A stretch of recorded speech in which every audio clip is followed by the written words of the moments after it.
Welcome back, this is Fresh Pair returning with a new and comprehensive performance review because we don't take shortcuts and that's how we roll for credibility. For today we have the Anta KT9 on deck, specifically the Bee Water colorway. Let's make this quick but fairly detailed. Hit that like button, subscribe for more videos, follow me on Instagram, much appreciated. That said, let's dive in.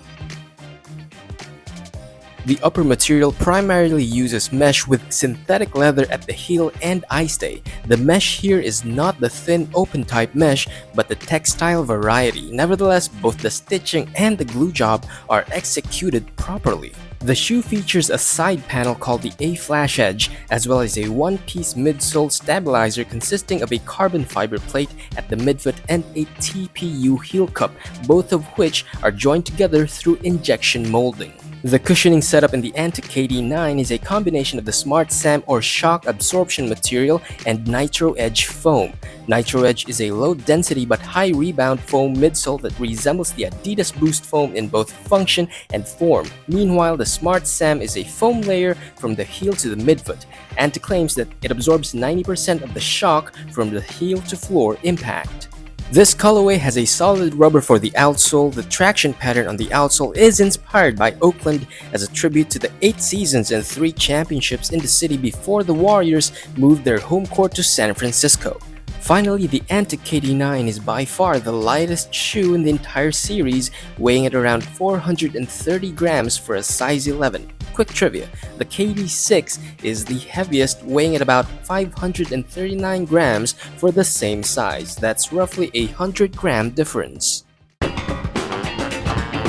For the fit, go true to size. If you wear a size 11 in your Nike, get that size 11 in the Anta KT9. Wide footers beware.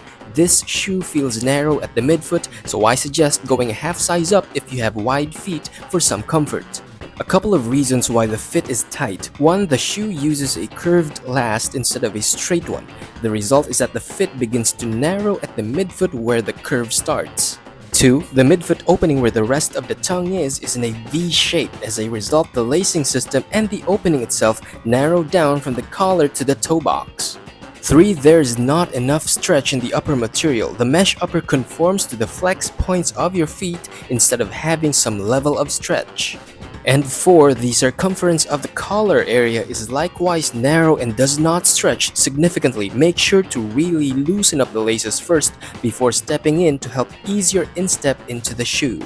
Some observations: in my right shoe, the upper material at the toe box digs into the top of my toes as they crease whenever I push off to the sides. It gives off that popping feeling as the material snaps back to its shape. It's not painful by any means, but it is noticeable on initial wear. After many wears, it's still there, so just be aware of that.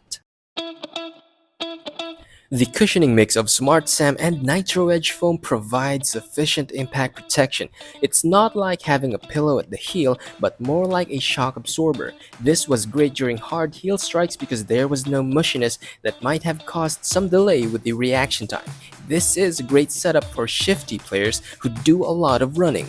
But take note that the heel sits a little low and that the Nitro Edge foam at the heel of my left shoe felt a little out of place at the start, kind of a few centimeters off from the edge of the heel. It was a little distracting on light runs and walks on the court, but not to the point that the shoe was unplayable. Also, my right shoe did not have the same issue, just the left one, which was rather strange. This might just be an isolated case, but let me tell you anyway in case you encountered the same issue. Meanwhile, the forefoot cushioning was adequate in terms of responsiveness without affecting court feel. The midsole is just thick enough for that responsive ride, but thin enough to still give you that floor contact sensation. Really, this setup is perfect for shifty players. I play the guard position at 5'9", and this suits my needs. The support in the Anta KT9 largely depends on the lockdown coming from the fit. You can lace up real tight in the Anta KT9 to maximize that one-to-one fit for that glove-like feel. However, on the first couple of wears, you might get a bit of pinching at the tongue where you tie your laces. This would not have been an initial issue at all had the tongue contained more padding. Meanwhile, the carbon fiber shank at the midfoot adds integrity to the midsole to prevent overbending and for torsional support, which is critical given how highly flexible the Nitro Edge foam is. Add to that the A-Flange Edge as a sidewall for added lateral rigidity for those quick lateral movements. The internal heel cup is also good at preventing horizontal heel displacement and vertical heel sliding. The forefoot section also has a wide base. This is because the midsole in the front lateral extends a little out, which adds some extra stability during sudden changes in direction. Finally, this is a mid-top shoe and the difference in the range of motion at the ankle area compared to a low top is noticeable. So if you're looking for that range of motion in the ankle area, it's not here. But if you're after ankle and heel security, this is your shoe. For the traction, the court grip is more than above average, not the best but certainly more than enough. Even with some dust stuck on the outsole, the grip was still good. On clean courts, the traction was excellent. On mildly dusty floors, the grip is still good. Wiping the outsole every once in a while does wonders as well. However, I don't recommend playing in this regularly on courts with rough surfaces because the treads are thin and pliable and they feel not too resistant to surfaces with high abrasion. But go ahead if you still want to rock a pair outdoors, as it's your choice at the end of the day. Just be ready for the treads to get cooked.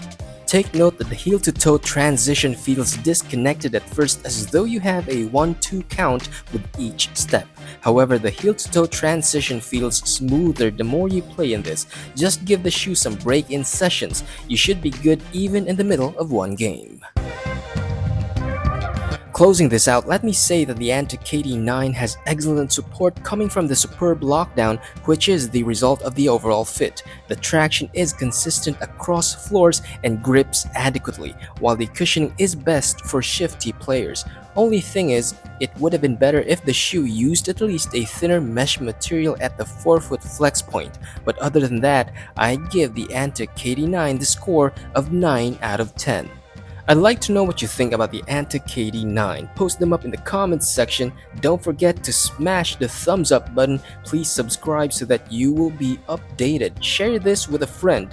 Much love for the support. This is Fresh Pair. Thanks for watching. Peace and love to the fellow underdogs.